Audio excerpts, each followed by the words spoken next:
Hello, Fluffers, and welcome back to Fluff It, a podcast for furries by furries. My name is Felix, and I am a purple wolf from the United States. And my name is Uno, and I'm a green raccoon from the United Kingdom. Welcome back, everyone, and to our new listeners, welcome to Fluff It. Now, today we are doing something very special, our very first interview.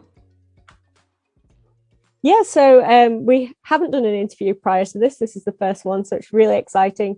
Unfortunately, I couldn't make it onto the interview as I was very busy working at the theatre during the week when we did this, and we really didn't want to push it back any further. But yeah, I mean, I'm super excited to hear how it goes. And yeah, I'm sorry I couldn't make it, but I'll say that. Sorry. Oh, no. I had it in my head and then I lost track of it completely.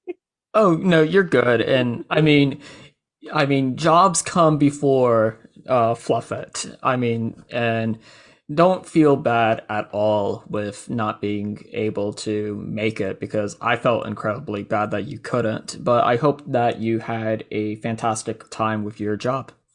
Thank you. I did. It was really good. I was a little bit disappointed that I couldn't make it, but I'm still like super excited just to hear how it goes anyway. And I just think it's great in general that we even had the opportunity to do this. So I think this will be really exciting, and hopefully the listeners will find it really exciting too. Yes, I am super excited. So the person coming in is Fennecat, and Fennecat does a lot of fantastic art, but Fennecat is mostly known for her fursuits. And if you've not checked out Fennecat on Instagram, I would highly encourage you to do so. I mean, some of the most gorgeous fursuits I've seen. And we're going to talk about just a whole wide of topics. So now joining us on Fluff It is our first interview guest. And joining us is now Fennecat. Hello. Hi. How are you? Could be better today. I've been running a lot of errands. Oh, yes, errands. Well, first off, thank you so much for joining us on Fluff It. It is a huge honor for you to come on and be here. I'm happy to be here. I've never actually done an interview before of any kind, so.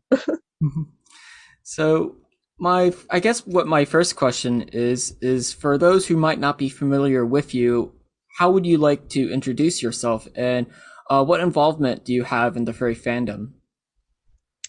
Well, I go by Fennecat. Obviously, that's not my real name. My real name is Anna, and I run Fennecrafts. I'm mostly just known as a suit maker. That's what I do pretty much. I also like doing art, but I don't do that as a job. Fursuit making is my full-time job. So, and I'm mostly on Instagram and YouTube. So looking at your fursuits, first off, they are gorgeous. And looking at your main fursuit, your fursona, who are they, and what could you tell us a little about them? Well, her full name is Fennecat Jezebel Apsher. She is a fennec fox and a cat hybrid, since the name. A long time ago, when I first joined the fandom, I thought you had to pick a name that was totally unique, and I went by Fur Affinity usernames for what was considered like a name that was already quote unquote picked. I didn't really realize there was a lot more overlap than I thought. But I found out that the species for Fennecat wasn't actually taken, so I just took that and used that as her name. Oh, that's fun. Sorry. Yeah, and she has a horn and a bee tail just because I happen to like those things, but she's mainly just a fennec fox and a cat mixed together. She's supposed to be like, her whole story backline is supposed to be her in this familial cult, and it's a whole movie I'm actually working on scripting right now and hoping to animate soon, but it's still in very early stage. Well, that's awesome to hear. Best of luck with the animation. Thank you. Yep.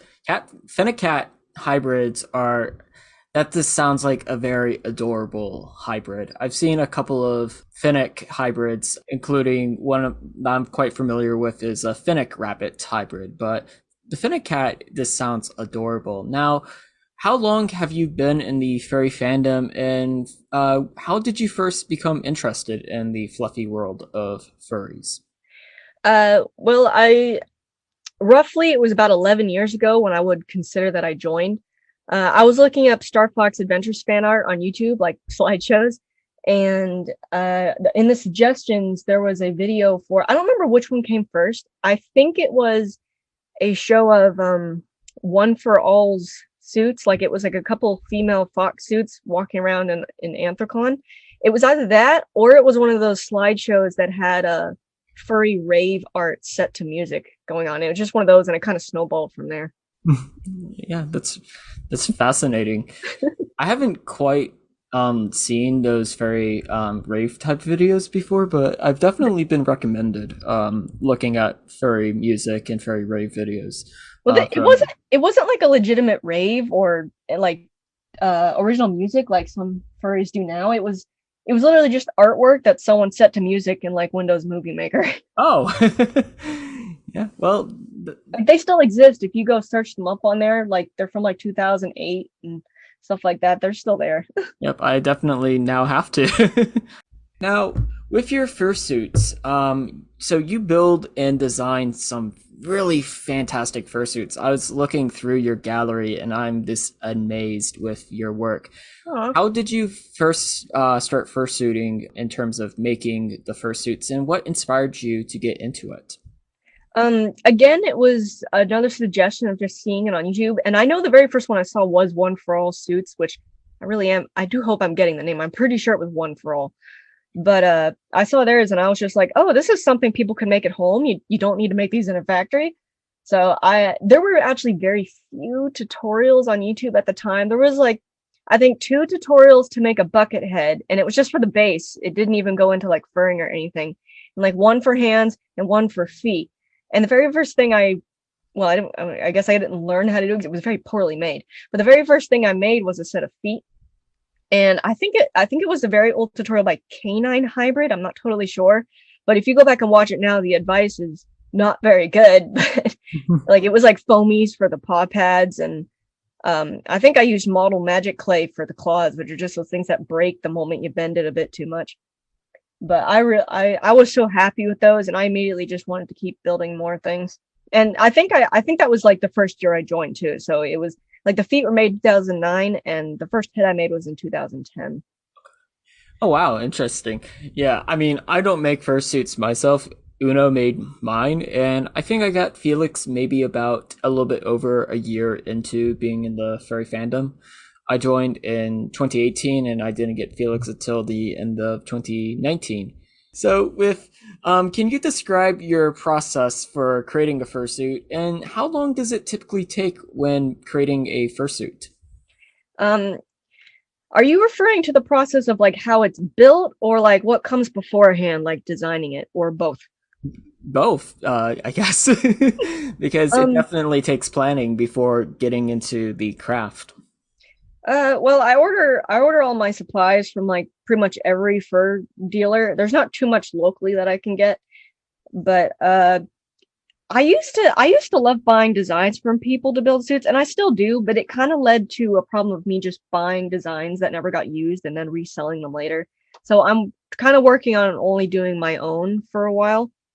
But once the design's actually settled on, I actually always start with the eyeballs. Like I have the head, like the headstand sitting up, and I not literally plaster, but I have the eyeballs in first, and then I build around it entirely.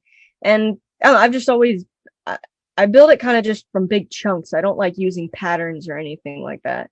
Like I do enjoy using other people's bases, but aside from that, I pretty much just start putting blocks onto it, and it eventually becomes a shape. And depending on how long it takes, that's always going to depend on the design and if it's a commission, because for commissions you have to constantly send over photos to the person, and they may not always be online to respond to you, and they'll sometimes want things fixed and changed. But the fastest I've ever actually made like a head with assistance was just under 17 hours. The Wow, fastest the fastest I've ever made it on my own was 24 hours. that's still very impressive. It's a lot of sweat and tears though. It's one of those things where like I don't get to stop doing it. It's like continuous 24 hours. Oh wow. But and that's for if the design is fairly simple. If it was something more, I don't know, like just something a little more elaborate, I would not be able to do. On average, I'm trying to aim for it to be once a week to every 2 weeks, but it's still got a ways to go before I can do that. Yeah, that's still a really fast time. because I mean, I'm very fascinated by the fursuit craft. I don't know if I will ever get into it, physically making fursuits, but I don't really see myself being able to do it that fast. So the fact that you can make fursuits in this over 24 hours or about is very impressive, and that just blows my mind. I actually, they're all a little old now, but I have actually streamed my friend and I making a fursuit in a time limit for a couple times, like a couple of years ago. I think it was back in 2018 or 17. We did like a 48-hour challenge, and that was really fun. We weren't able to stream that one. We just recorded clips of it for YouTube. But then I think like 2 years later, we tried a 24-hour challenge for a giveaway suit, and we did it. We tried one for 48 hours for a regular suit, and we completed it in 36. Then we tried a 24-hour one, and we completed that one in 17. And then on my own, which I didn't record, I did the 24-hour one. But you can actually find 2 of those challenges on my channel currently.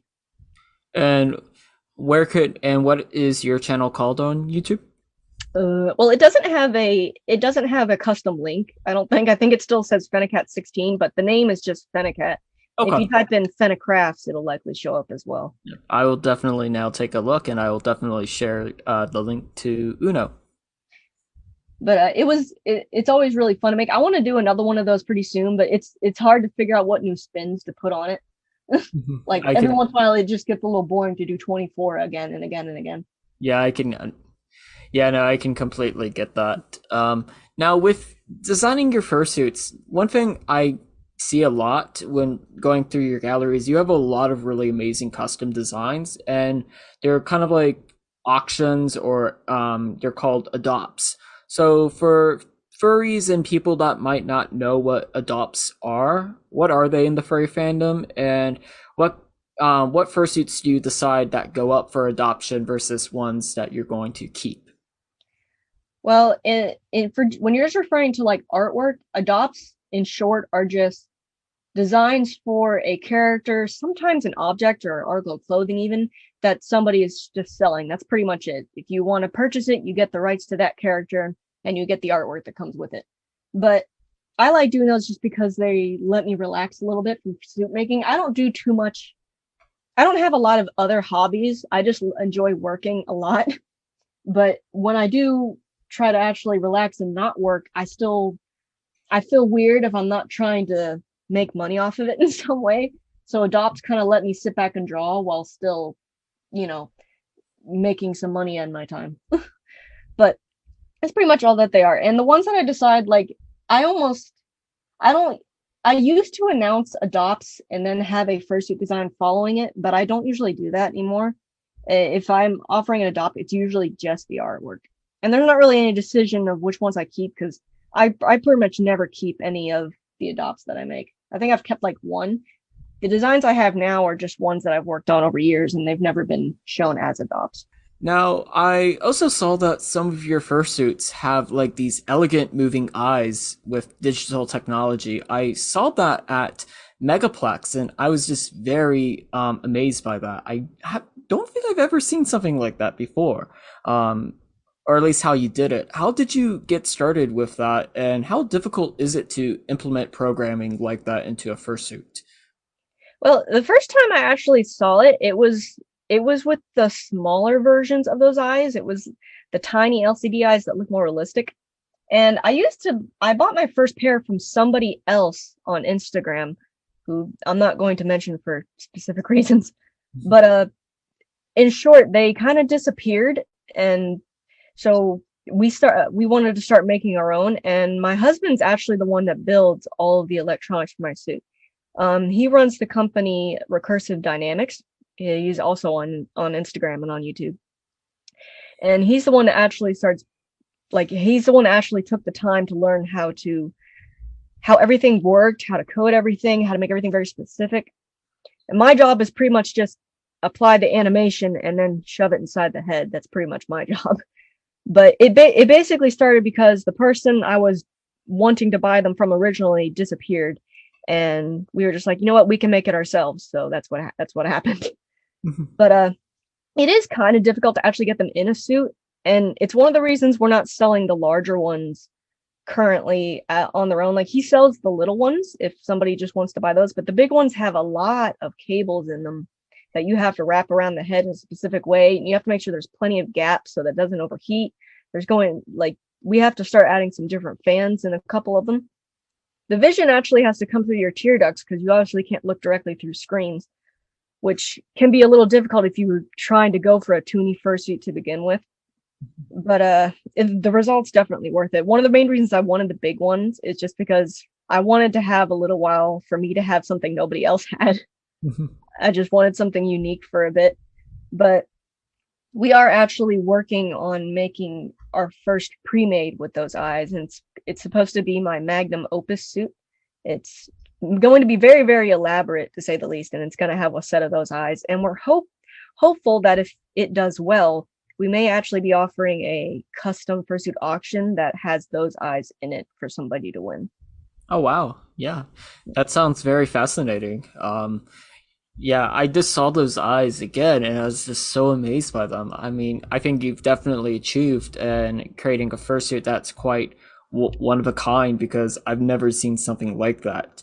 Now, this might be a similar question to what you were talking about a little bit earlier, but with so going looking through fursuits can always be quite a challenge with limited eyesight through the fursuit's eyes or the mouth.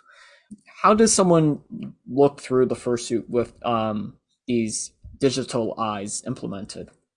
They for both the small ones and the large ones, it has to be through the tear ducts or some other meshed off portion. It's never going to be directly through the eyeballs because they're just solid. You can't actually see through them at all. Fennecat's head actually has very large tear ducts underneath them. Her eyes are meant to be kind of like darkly shadowed, like she's supposed to look sleepy and exhausted all the time, so it kind of works for her. But if you happen to have a suit that's meant to be very happy and bright, it's going to be a little tricky to get them perfect. Yeah, no, I mean, yeah, that sounds really, again, very fascinating. Yeah, I don't know how it would work on Felix because Felix is the happy, bright wolf, but I definitely have a couple of other characters that I think that are more of the lazy, droopy type. So it would be my suggestion for it would be raise up the cheeks a bit while the eyes are in there, because you don't need the mesh to be directly under the eyes. It needs to be in the tear ducts, and then just make a portion of the tear ducts colored to the rest of the fur. Like they don't have to be black, but they need to be a little bit just to show that they're there. Yeah, no. Oh, thank you. Yeah, I'll definitely take that. Should you ever get those? Yes. I mean, I'm very interested. Now, with each persona being very different from another in design, what's your strategy in finding materials that meet unique designs, such as if a fursuit request has a rare color, if the suit has like if the commissioner is requesting like horns or any more like rare type textures or materials. What's your strategy in this collecting and finding these materials? If it doesn't already exist, we will make it exist. I've never turned down a design before, and if I can't like find the fur, or if it has a part that isn't something I could get off of some other maker super easily, I will sit down. We will model it ourselves. I've dyed fur like several times before just to make sure that it was perfect. I don't like things going off model. So I will sit there and make it for you if it doesn't already exist. Like we've made horns for my friend suit already that are actually transparent and there's lights inside of them. The suit isn't complete yet. It's sitting up on a shelf behind me, but I don't we've already started developing claws, because the last person that I knew who made transparent claws that lit up with LEDs, they stopped producing them. So now we're producing them. So yeah. Rule of thumb, make it ourselves. No, that's a very great mentality to have. Now, along with fursuit making, I've just seen your artwork in the Instagram, and it's just amazing. And with a lot of furries, there's this aspiration or dream to get into or start a furry related business, either if it's through furry art or fursuit making. What types of tips would you give to a furry that's wanting to maybe try a art or fursuit business? Before you start doing any fur related business, learn business in general. You need to know about customer service. You're going to have in the future, tax stuff is going to come up too. Maybe not right when you start, but you're going to you need to learn how to manage your time. That was always my worst thing. And customer service, I think, especially like you would think over the internet, you're like, oh, it's going to be way easy because you're not dealing with them in person. In a way, it's way worse because you're not dealing with them in person. You have to keep track of who everybody is, because if you take on a lot at once, you're going to end up getting real lost in the organization of it all. And there are some people that you will be dealing with and selling to that just, I don't know how to say it without sounding mean, but it's going to be very difficult to make them happy. And you're going to need to keep a happy face on all the time when you're selling to somebody or just trying to get a business. Don't share too much. You're going to have to be your own PR team, your own HR team. Don't say anything you'll regret. You have to basically be perfect all the time. Be paranoid 100% of the time. You can take a vacation every once in a while on your own, but when you are being you, when you're being your business on the internet, especially your furry related business, be very tactical in everything that you say. Don't speak your mind too much. Yeah, no, that's really good advice. I mean, me and Uno talked about that a little bit a few weeks ago on the podcast with furries art and commissioning, and that's just really I absolutely agree with that sort of feedback, especially learning business, because even with the podcast, there's a couple of things that I had to learn, and it's been a very interesting ride. Yeah, even if your artwork or your fursuits or whatever it is you're selling is like drop dead gorgeous, you need to know how to actually market yourself and how to talk to people and how much to charge. And if you're shipping stuff, you're gonna have to probably try out a bunch of different options. Have you ever tried to ship a painting? That is the most. Sorry, that was my phone. Oh no, you're good. Have you ever tried to ship a painting? It's the most headache-inducing thing to ever try and do. No shipping office that I know prioritizes paintings. They will punch a hole directly through that thing.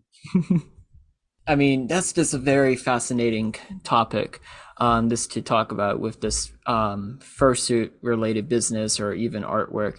On to a different type of question. What's been your favorite fursuit to create? My three favorites, like not including, well, actually, I shouldn't include my own at all, like, because Fennecat's been remade a million times. But my favorite of all the ones I've done, there's like roughly three that constantly keep taking their place.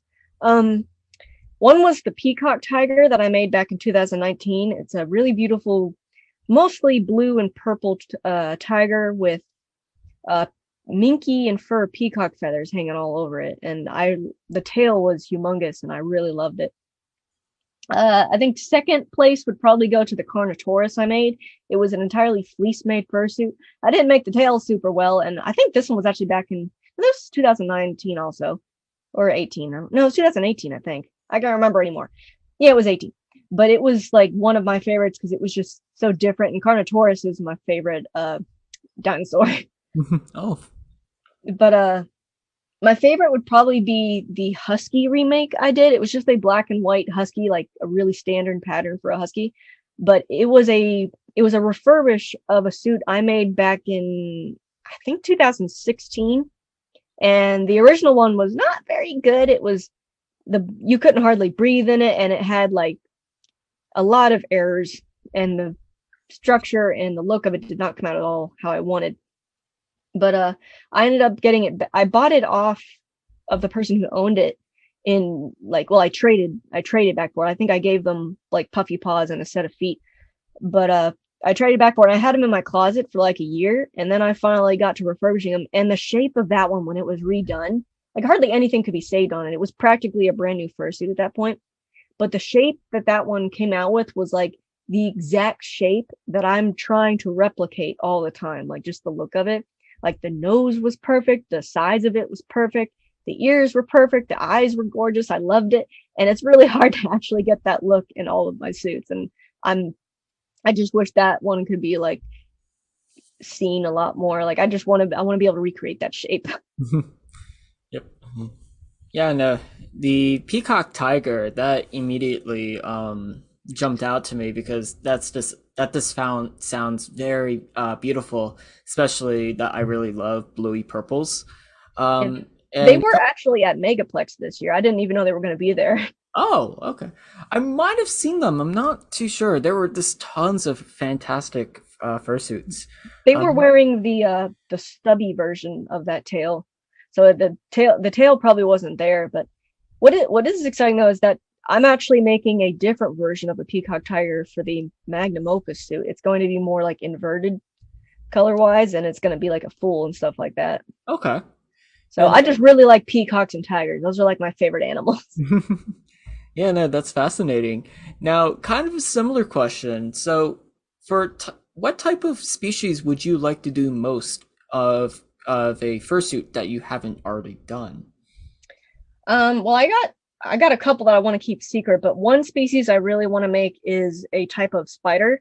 I'm not going to share exactly what species of spider, but I do really want to make a spider. I've made a hybrid of a spider once. It was like an alien spider, but I want to do one now that is completely spider and, more up to my current skill. And the other one is I kind of really want to make a giraffe. Not for any particular reason. I really like Toys R Us, and I just want to make a giraffe because of that. I'm having so many memories back from my childhood when Toys R Us was a thing. I actually think it is now a thing. It It came it back has question like mark? it has like little stores inside of bigger stores now, but Gotcha. I don't think it's anywhere where I live. I've never seen one. I don't think I've ever seen a giraffe fursuit, so that would be very fascinating to see how that turns out. I've seen two, I believe. Ooh, okay. Yeah, because I've seen a couple of really interesting fursuits. One I really would like to see sometime in the future, although it'd be very hard, would be a manatee with how that would work. Ooh, I wanted to make a dog hybrid manatee, but I'd have Oh. no idea how to do a full one like with their face. It just seems Yeah, that is definitely that's probably now going to be in the back of my head for the rest of today. How to combine a dog and a manatee? That's I'm guessing a manatee's face would probably similar to how people do axolotl faces for fursuits. Mhm. Like they're just kind of round. Yeah, I guess. Yeah, because I was kind of like thinking like a bulldog, an English bulldog with like a man with like the manatee, but with like the English bulldog type ears, the fangs, kind of like sticking out. I don't know. That's just I'm now fascinated by this. Um, so that is something I can't get it out of my head now.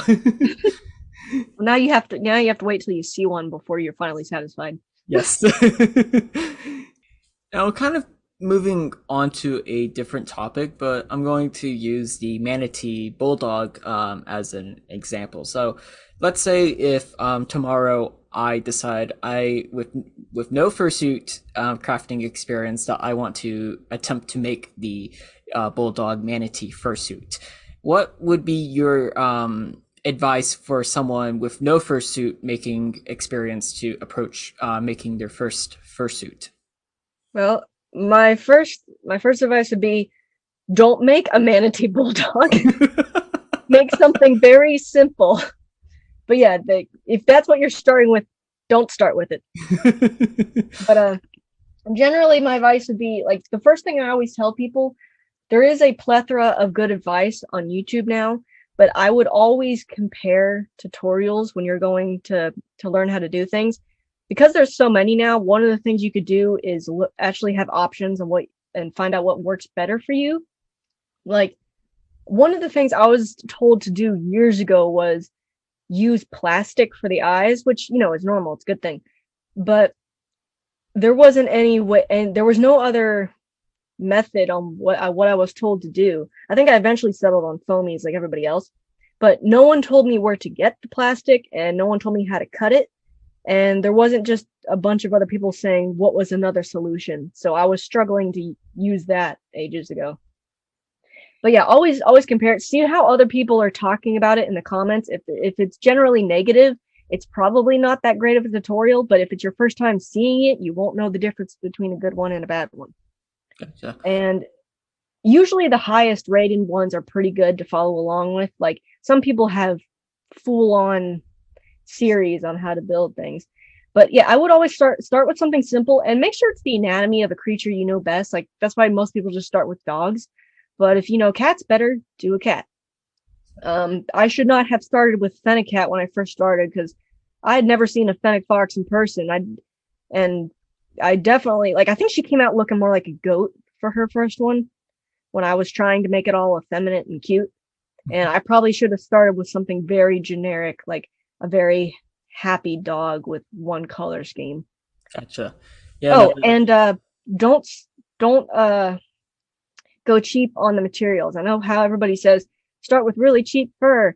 The cheap fur does not shave well. If you try to keep using it, you're never going to improve and learn how to work with the good stuff. It's better to buy good stuff and learn how to do it right than buy the bad stuff and never be able to go any further. It's like buying a bad pair of a poorly made pair of shoes because they're cheaper but they wear out really fast kind of thing. Yeah, no, that makes total sense. Yes, I can definitely see where a species like a dog or a cat or even a fox or wolf would be easier because, yeah, I mean, I absolutely agree. Do not start with a manatee bulldog. I was just using that as an example. Although that would be a fun challenge. But that making your first fursuit incredibly elaborate, fanciful. Yes, I would. You have to make it a Cerberus that's part dragon. Yes. Dear. Yeah, no, that would be very entertaining for everyone to watch. I would probably get lost within the first hour of it.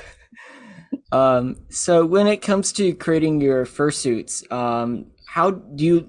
I know that many artists and fursuit makers will listen to music when they work on drawing a character or a fursuit. So do you? My first question is, do you do that? And then my second question is, do you have any specific playlists for specific characters? I don't usually actually listen to music that much when I work. I'm always listening to something, but it's usually not music. If it is, it's classic rock, but I don't have specific playlists. But usually I'm just listening to other YouTubers talk. I'm actually trying to get in the habit of working in silence because I think YouTube is a bit distracting. What I really miss is having the window open. And ever since I moved out, my husband tends to keep all of the windows closed because he likes the air conditioning. And it's very bland not hearing birds or sound coming from outside. But I like to work in silence if I can, but so far I'm doing a bad job at it. YouTube's just very distracting. Yeah, I know. I mean, for me, I don't listen to music all the time when I work on stuff, especially for the podcast, but I definitely do like to have some sort of background noise, so I can definitely feel that and agree with that. I do want to try and learn how to work better with silence, but every time I try, I life disappoints and laughs at me like, no way.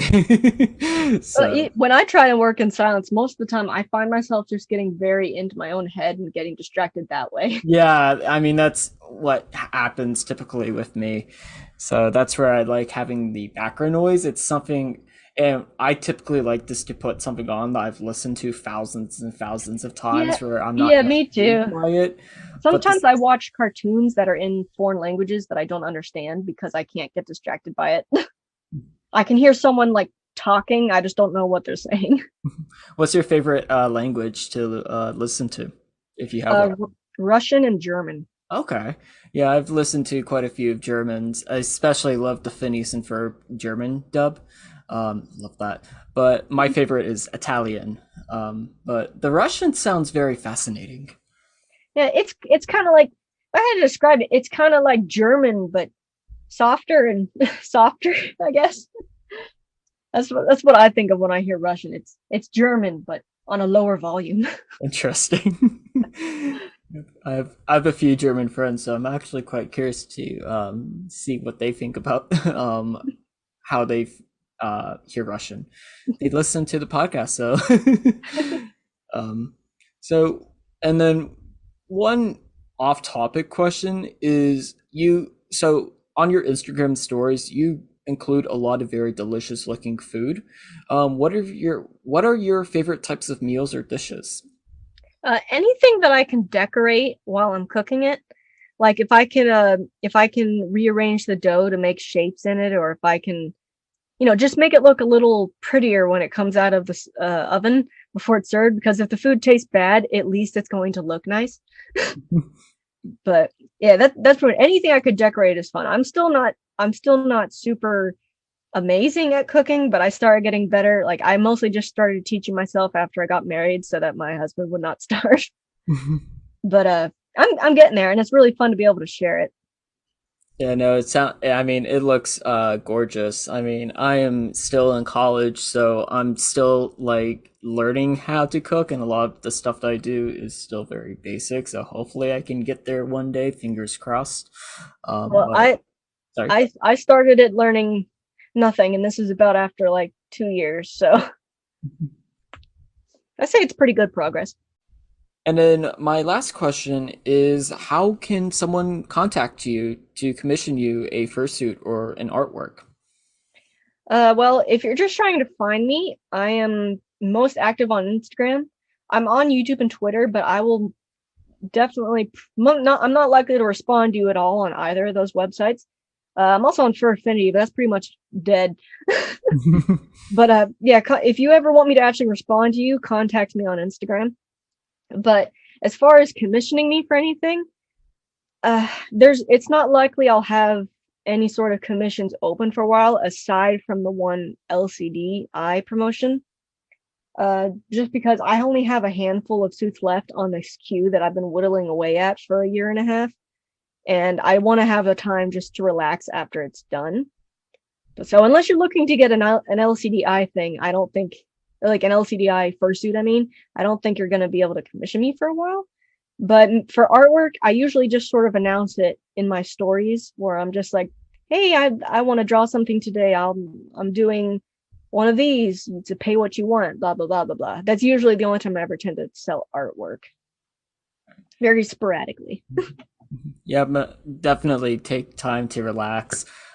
Because I mean if you don't recharge, you're gonna fry out your brain, Yeah. regardless of what you do, either if it's fursuit making, writing, etc.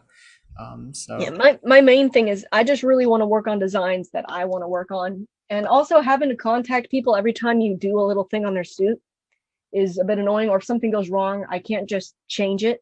I have to make it work. But also, I don't think I actually mentioned the name of my Instagram. It's Fennecrafts, not Fennecat. So Fennecrafts. Yeah, Fennecrafts is the Instagram account. Fennecat's the persona's name, or the name I go by. Yeah, I know for Fluff It, we will definitely be sharing links to that before and after the interview is released. It's perfect. Well, thank you so much for spending time talking to me and being on Fluff It, Fennecat. I'm very happy to do it. I love talking about myself. Again, it's an honor for you to come on, and if you want to come on anytime in the future, just let us know. Okay, thank you so much. All right, thank you so much. Have a wonderful day. You too. Bye. Bye. So that was our interview with Fennecat. First off, big thank you to Fennecat for taking time out of her day to come on and talk with us on Fluff It. Yeah, thank you so much. That was really great to hear, and it's really good that we're actually getting to do some interviews as well. Yeah, so thank you so much for taking the time to come and chat to us. It was a blast, and if you do not follow Fennecat, please do. Fantastic artisan in person. Joining us for our next interview, which should be in a few weeks, is Uncle Kage, the chairman of Anthrocon, and we will be talking about a whole slew of furry topics. I am super excited for that interview. I mean, it's just crazy that it's happening. Tune in as Uncle Kage comes on Fluff It, and we are this I mean, I am super excited about it. Yeah, I'm so excited to hear what he has to say. And I'm sure a lot of the listeners will be really looking forward to hearing that too. Yeah. So yeah, we really hope you enjoy that when it comes along. Hopefully that'll be very soon. But yeah, I'm super excited, and it might be our first video episode because I interviewed Kage on Zoom with video. So depending on how editing works, you might be seeing our faces, which is going to be really interesting to see how you, the listeners, like that. But tuning in for our next episode, we're not quite sure what we're going to do yet. This is largely based off of how long the Uncle Kage video or interview will take to edit. So we might be posting two topics on our Instagram for you, the listeners, to vote on which one you rather want to have an episode about, or at least now. So we are super excited for what's to come, and thank you so much for tuning in. Yeah, thank you all for listening. We hope you enjoyed this episode and that you're looking forward to the next one. And yeah, thank you to everyone who listened and who's tuning in, and thank you to the new subscribers and listeners. We hope to see you all again very soon. Yep, same here. So until the next time on Fluff It, stay fluffy. Goodbye.